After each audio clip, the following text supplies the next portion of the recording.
So you know how his extradition's from the Bahamas. Yeah. So when I'm looking at the picture of him getting arrested, I don't think I've ever seen anything like this before. There's a white boy getting arrested by four black dudes. Doogles.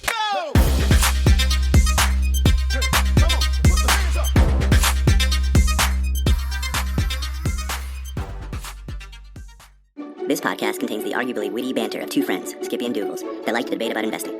The content is intended to be entertaining and for informational purposes only, not investment advice. You should do your own research and consult a financial professional before using any of the information in this podcast, and especially before investing.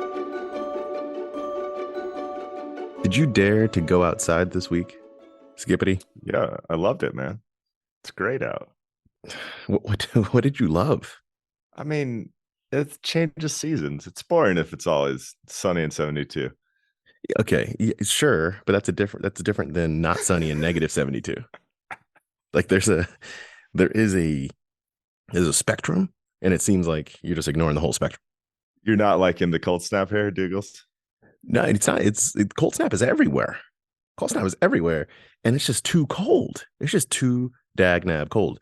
I mean, I saw something. I'm going to get the number wrong here, but I saw a stat that said something like 200 cities in the U.S. are having their like record low highs. If that makes sense? Yeah. Right. This week, I'm just like, ooh, too much.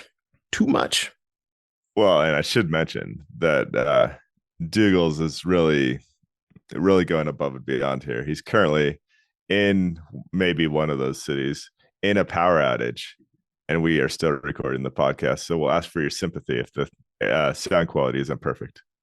Yeah, it's chilly, ain't got no purr, ain't got no internet, but we got to be here for y'all. We got to be here for y'all. Say purr and internet. Yeah, what do you say?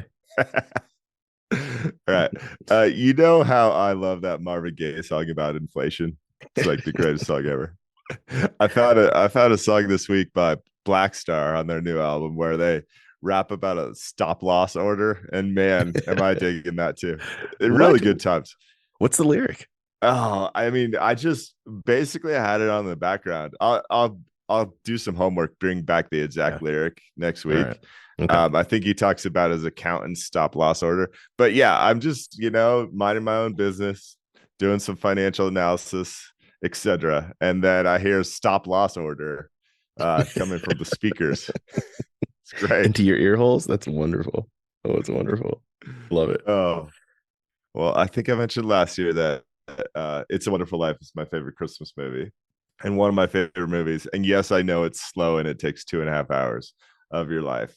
So you've seen it, right, Douglas? Of course. Run on the Banks. Okay, perfect. So I understand the criticism. The Wall Street Journal did a really awesome article this week about It's a Wonderful Life, but it's about so much more. And the quote, I want to start with that, and then I'll give you the backstory on why this movie is one of the top 10 most in-demand movies in a second. So here's the quote. Wall Street, Silicon Valley, and so many industries in between are built on the idea that success can be predicted, but no amount of data, financial resources, or technology can eliminate the mysteries of chance. Now, why is that quote in an article about It's a Wonderful Life? Do you know? No, you tell me. The way movies used to work is you'd have a copyright for 28 years. And if you didn't do the paperwork to renew that copyright, then it became public domain. It's a Wonderful Life was such a flop for the first 28 years of its life that no one bothered to renew the copyright because basically it was a loss engine rather than a money printing machine. So if you talk about It's a Wonderful Life, the movie as a business, it did its first 30 years loss making, and people said, who cares? What happened on that point when the movie became public domain is the network TV shows picked it up and started playing it because it was free to them. That's the only reason. What that did is created 20 years where you got this movie in front of people's eyeballs, and it became a cult classic, and now is one of the most popular and most liked Christmas movies. They did some creative things with the law where now they actually do make money off the plane of the movie, and the merchandise and everything else. But I would argue the entire reason this movie is popular is chance. That's wild. I didn't realize that, first of all. And there are like a few examples of stuff like that kind of come to mind that goes back to the quote, right, that you said at the beginning. Like I remember, I'm going to get some of the stats wrong because it's been a while, but I remember, Amgen, the biotech company. Yeah.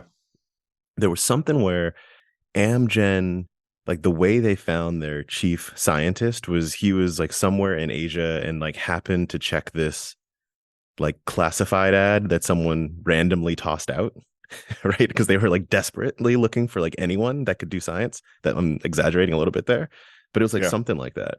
And so they found this guy around the world who was like happened to see this ad that came in, and like Amgen became Amgen.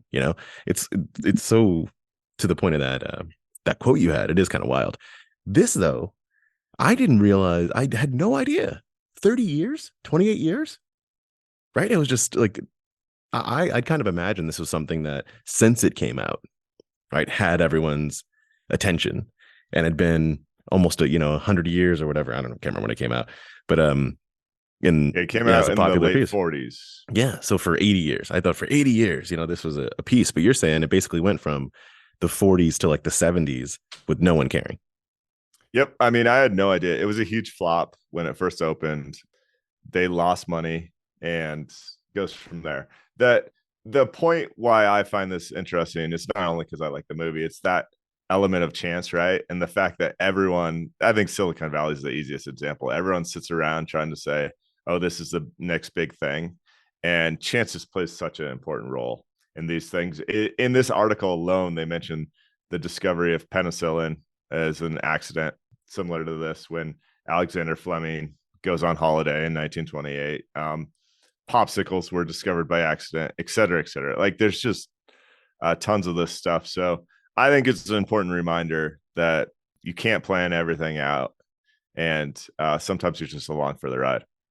You cannot underestimate that. And this gets back, that whole point. It gets back to one of the things that we talk about a whole lot, which is you need to make sure that you have you're not set up basically to hit the death line. Let me just say it like bluntly, right? Like that's being over leveraged, all that kind of stuff when it comes to investing, because there's so much chance and it goes both ways, right? So you got to be prepped. Yeah. Ooh, absolutely. That's powerful. I had no idea where you were going when you started talking about It's a Wonderful Life and did not think that's where it was. So more power to you. Love it. What's in your fishbowl? All right. I'm going to reach in. FTX is all over the news, right? This doesn't sound right, but I'm just saying I'm loving that McLovin. I am McLovin the fact that the lieutenants besides Sam Bankman-Fried just like flipped. Like, it seemed like it took like no effort, no extradition necessary. No one needed to, like, I don't know. They went, yep, guilty, right? Like immediately. There's no, and his, I'm going to say ex-girlfriend because it sounds, it sounds juicier. But it did seem like they at least had some kind of intimacy going on. But it was Gary Wang, and then Caroline Ellison was the person that you brought up, how she was in that video talking about you don't even need math to manage risk. She was the CEO at one point of Alameda. And so the two of them just basically went, we guilty. You know what? And he guilty too. Came out and just said it. I thought it would take something, right? Like a little bit of effort, but no, it's getting me going. McLovin. Okay. So when we talk FTX, the thing we didn't talk about on the pod, but I think you and I talked about independently, is I was pulling it up. They're like $100,000 bar bill at Margaritaville in the Bahamas. Yes. But yes, everyone's like, I still haven't followed this closely because it's so depressing. But let's talk about everyone flipping. I guess I'd say that's good because to me, it's obvious that everyone that touched this thing in a leadership position seems guilty as can be. But how does he have $250 million laying around to post his bail? Do you have any ideas? I assume maybe coming from his parents. His parents have that much money? I don't know, but I don't know where else it would come from. Like, I have no idea. Did you see he's allowed maybe Kevin O'Leary shop on? He's allowed to shop online, but he can't spend more than $1,000 at a time. Hold on. How does that conversation come up? Like, I didn't realize that was one of the line items, like in the It's checklist. part of his bail. He can hang out in his parents' yard, or also I don't know how old he's like 30, right? How would you feel if someone banished you to your parents' house? To me, that would almost be like jail if I was 30 years old. It's the only safe place he has. I mean, he texting with his parents about his guilt, right? Like, I don't know.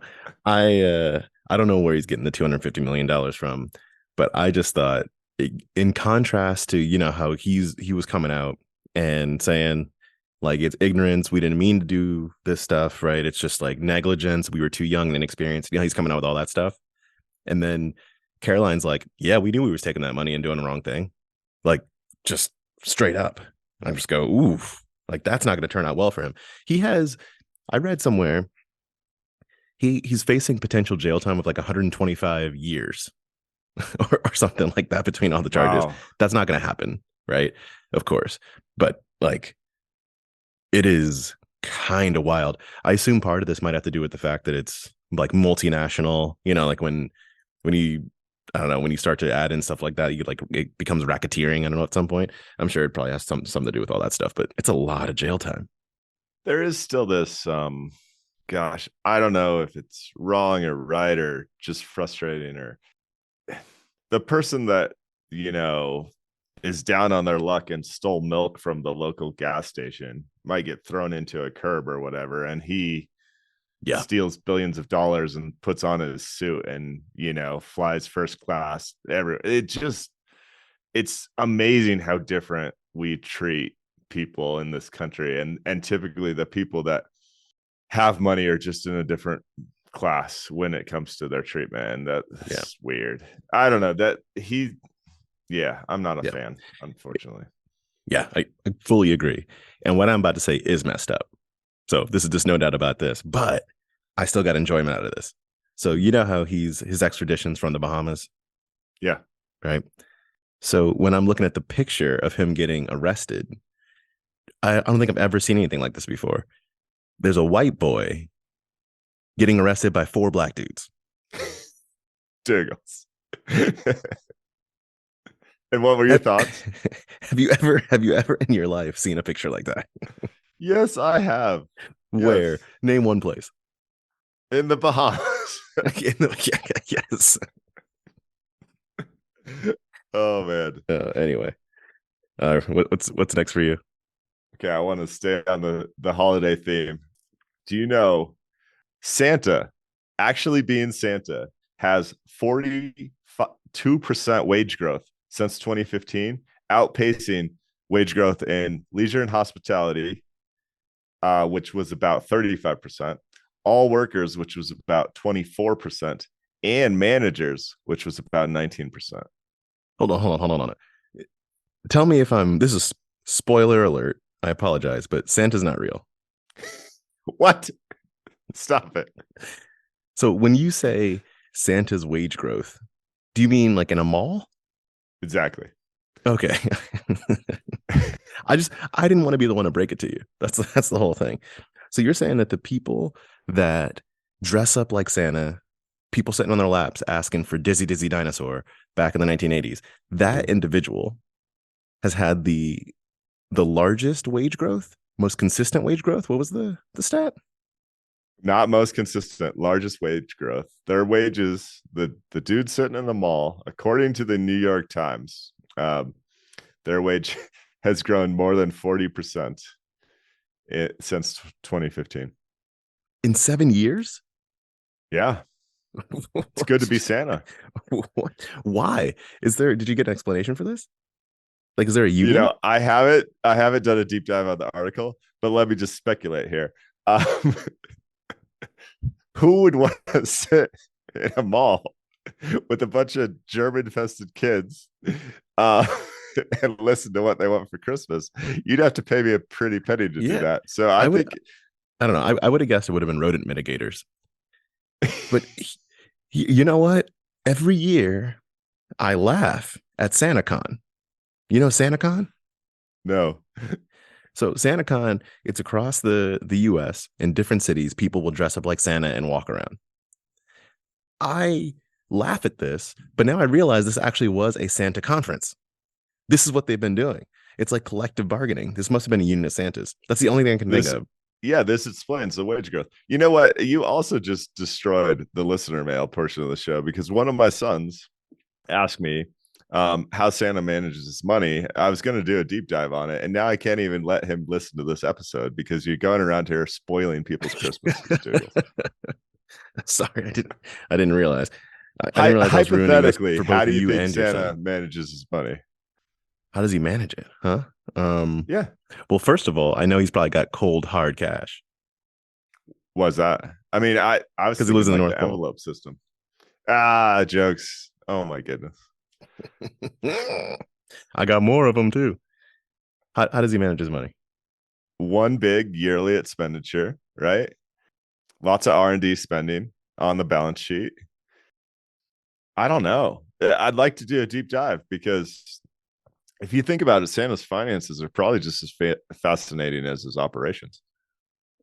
The thing that he probably has to pay a lot of attention to is likely population growth and household growth.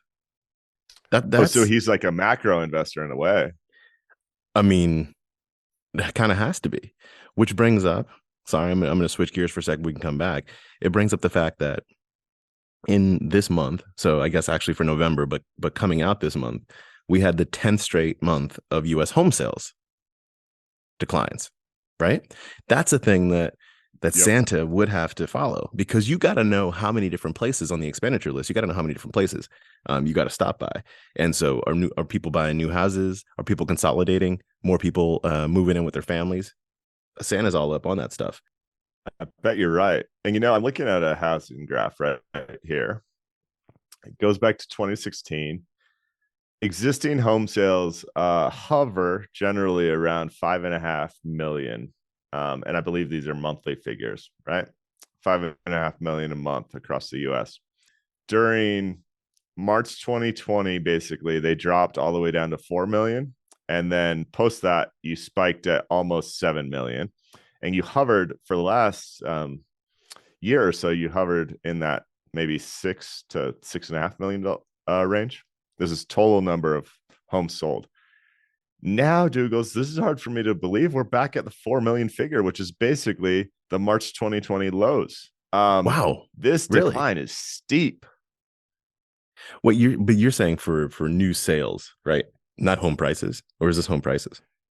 This is a U.S. existing home sales. Yeah. Now March prices 2020. obviously are correlated here, but Yeah. Yes, the amount of homes sold in March 2020, 4 million. The amount of homes sold last month, 4,090,000. That is so hard to believe. Like no one was going outside. Yeah, right. Like no one would even tour a house, and that's the frequency at which homes are changing. And you mentioned the 10 straight months of decline. What's crazy to me when you look at this graph is how the slope of the decline is almost on par with what happened in the COVID period. Like this is a drastic adjustment that I believe is almost entirely driven by interest rates. Yeah, I would assume so. The other piece, because the prices you mentioned, the price is probably going to be in line, but they're lagging, I would assume here, because when I think about the amount of supply that's probably been built over the last 2 years, if demand is where it was then when supply was low, I'm sure supply is a lot higher now. So, I mean, that is a recipe for disaster, if that's true. Yeah, I mean, that's a tough one to speculate, and I think we'd almost need a real estate expert to explain the ins and outs of the market, because it's so variable, right? I know a lot of people that thought about selling with the interest rate rise have realized what that has done to the price they can get for their home, and therefore they haven't actually put the thing on the market. So I don't think supply is off the charts at the moment, but we could do a follow-up. We could do some research on that. Yeah. Interesting stuff, though. Anything else you want to touch on with Santa? I know I took you off the Santa train. No, we're good. I do like your joke. Cold hard cash is a good one. Yeah, well, you came around to it eventually. Okay, I'm going to reach into the bowl, And it's the last week of the year, basically coming up here. And so let's close it out with Cathie Wood. Was that okay? If I have to. Okay. So Cathie came out with this letter, memo, whatever it is, called Disruptive Innovation and Profitability. And the thesis of this piece is, you say that we've got these profitless tech companies out there, but really what it is they aren't making profit yet. And when they do, it's going to be blowing everything else out the water, right? But you got to invest up front. The theme of that is, I think, pretty simple and sure, right? Like companies do that all the time, right? You have to invest up front, so you're not going to make money. Sorry, before we even get in, if that hypothesis comes true and you do this upfront investment and then you make these crazy profit margins, as soon as you're making the crazy profit margins, your competitors see that and say, they're making $3 for every dollar we make. We're shifting strategy to go steal their market share.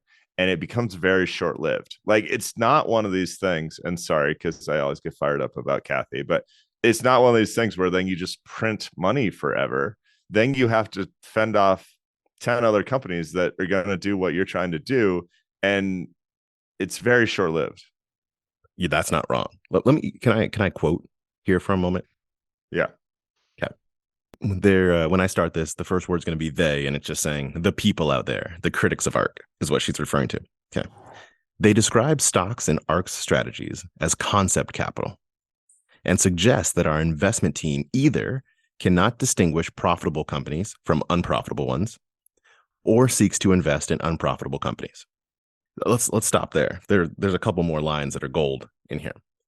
But I think it's an option 3 is really, like, I don't think anyone says that they don't know how to look at someone's income statement and see whether the bottom line is negative or positive. No one thinks that. I mean, I'm happy to be in the they and that. They seem to be great at identifying the bottom line that's negative. Awesome job. Yeah. And then that's their or it's that they seek to invest in unprofitable companies. I also don't think that they seek to invest in unprofitable companies. I think it's an option 3 that they are just buck wild, risk-taking, like living 30 years from now in the future, bad investment managers. I don't know what else to say there. But to me, it's not that they can't distinguish between unprofitable and profitable. I think they can do that. And it's not that they necessarily seek to invest in unprofitable companies. There are a lot of companies that are unprofitable that they don't invest in, right? So it's not just that. It's to me, it's just delusion. It's like investment delusion, which is door number 3. That's my view. Here's where Cathie Wood, I think, really brings on the heat, because this is risque. Companies catering to short-term oriented investors, which is not what she's about to describe, by the way, but companies catering to short-term oriented investors and leveraging their balance sheets to pay dividends or manufacture earnings with share repurchases do not seem to us to be investing enough to catch these waves of innovation. As a result, we believe many are likely to be disrupted, if not destroyed. Destroyed, huh? I mean, cool. Thanks, Cathie. What am I supposed to say to this? There's so much in this. For one thing, she's referring to organizations that quote unquote leverage their balance sheets, which is a dangerous term I think to use here, but that pay dividends or do share repurchases as short-term oriented. Okay. I mean, that's a whole different conversation, but a lot of those CEOs, those leadership teams, when they're buying back shares, think they're acting in the long-term best interest of their owners. And I agree with them in a lot of cases. And the thing is that you always have to have a balance between short-term and long-term, right? As we both believe, it's thinking about the long-term. At the same time, if you're not around tomorrow, the long-term doesn't matter. Yep. So if your company, like we've mentioned before when we talked about Cathie Wood, that she might be right in the long term, that some of these organizations are going to, their technology is going to catch hot fire and they're going to blast off, right? She might be right. If she's right, about that in 30 years and they can't generate enough cash to pay their bills tomorrow, it does not matter. Like, Yes. so it just feels so dangerous. And then, so that's the premise. What she then does, and I'm just going to say this in brief. Did you read this memo, by the way? No, I Okay. have better things to do, Doogles. Sorry. Here's my view on what she does. And if any of the listeners feel differently, if they feel like I'm butchering what she tries to do for the rest of this, please let me know. But here's what she basically does. Is she says, this is not a quote. This is my summary. She's saying, according to GAAP, these organizations are not profitable. But if you look at the profitable versions of these companies and act as if they have the same profit margins, now look at how much profit they're making. I repeat. Okay. Say that again. And then I'll give an example. So she says, yes, these companies, according to GAAP, are not profitable. But imagine that they have similar like operating profit margins to companies that are profitable. And now look at how profitable they are. Oh, shut up. Yes. Come on. Can we take the month of January off, Cathie Wood? I can't handle her anymore. Like in fantasy land, imagine if I had pixie dust, then I could fly.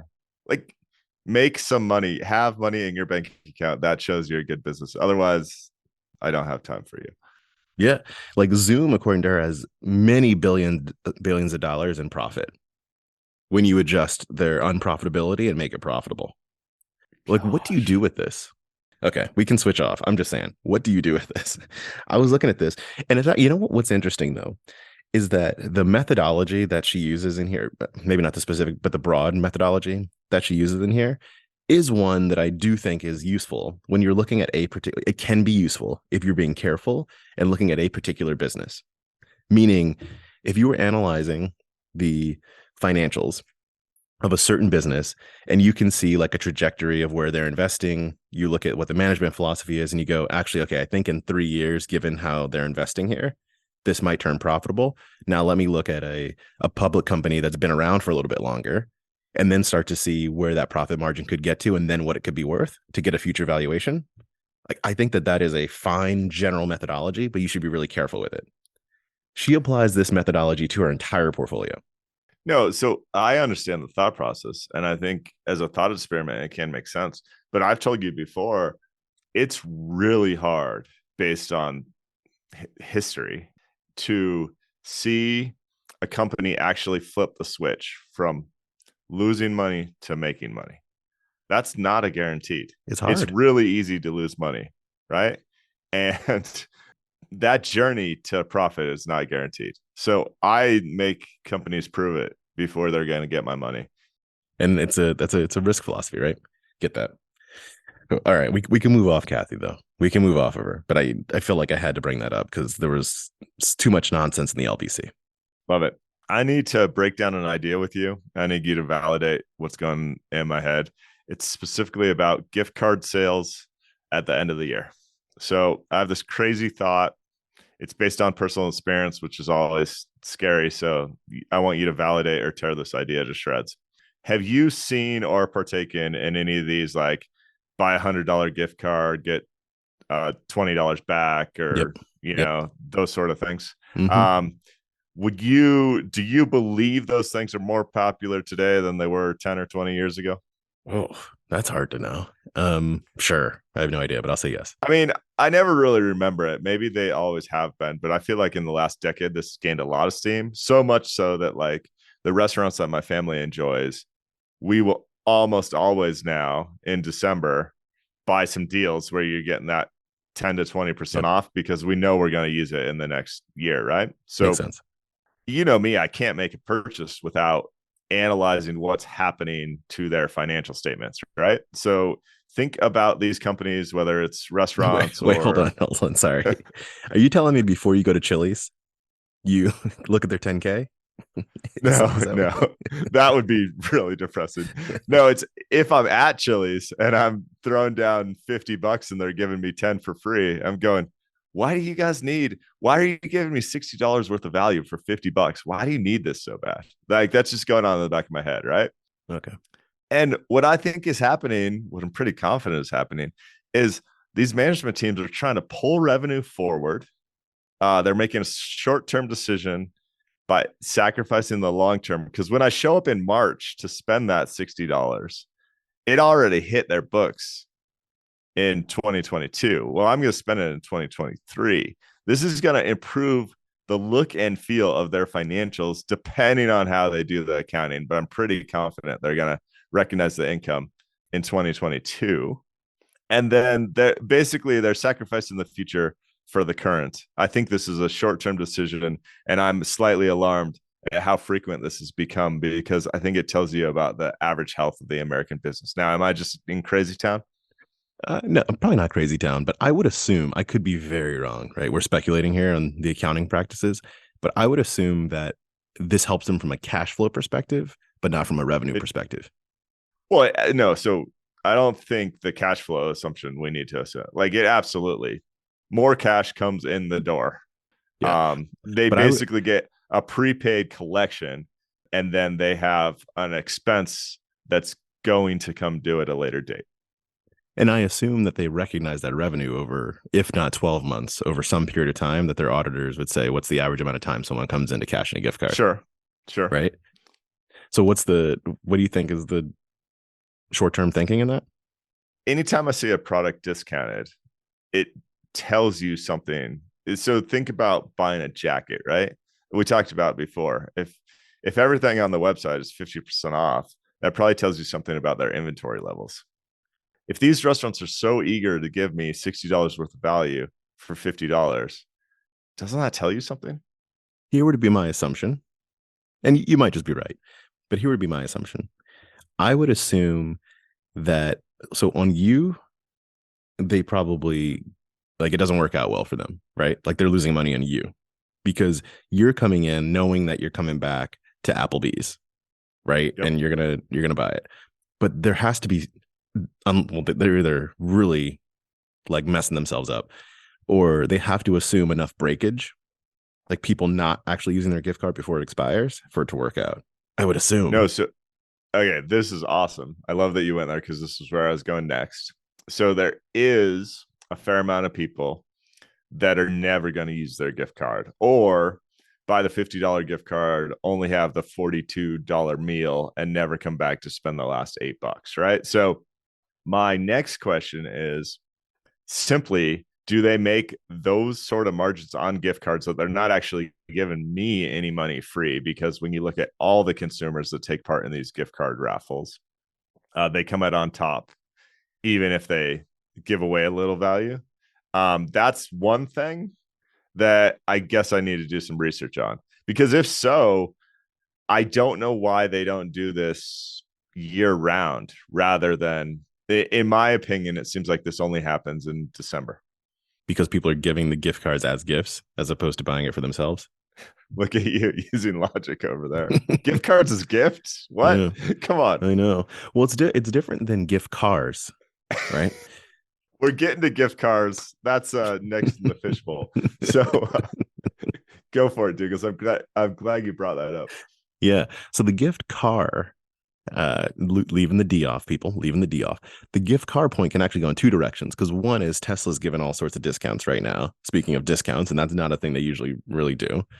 The second is that there was this article in the Wall Street Journal that was talking about those big bows that they have in the commercials, like the Lexus commercials. They put the big bow on. This is the best article I read this week. This is amazing, Doogles. Yeah. The bow sales are down 35%. Big, large bow sales are down something like 35% this year. And so they're saying, if you're not selling big bows, you're not selling cars, right? And vice versa.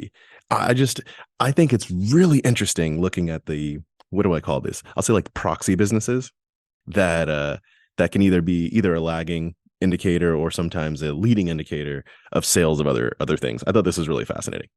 Yeah, so U.S. car sales this year are projected to reach 13.7 million, whereas last year they were 14.9.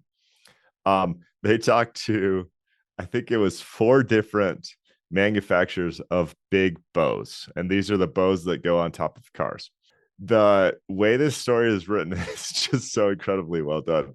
So first of all, In 1999, Lexus first ran their December to Remember sales commercials featuring a big bow on a car. And to be honest, I don't know where they got that first bow, but that created an industry where they're now able to call up 4 different companies, and all these companies do is make bows basically to put on cars at the holiday season. Isn't that crazy?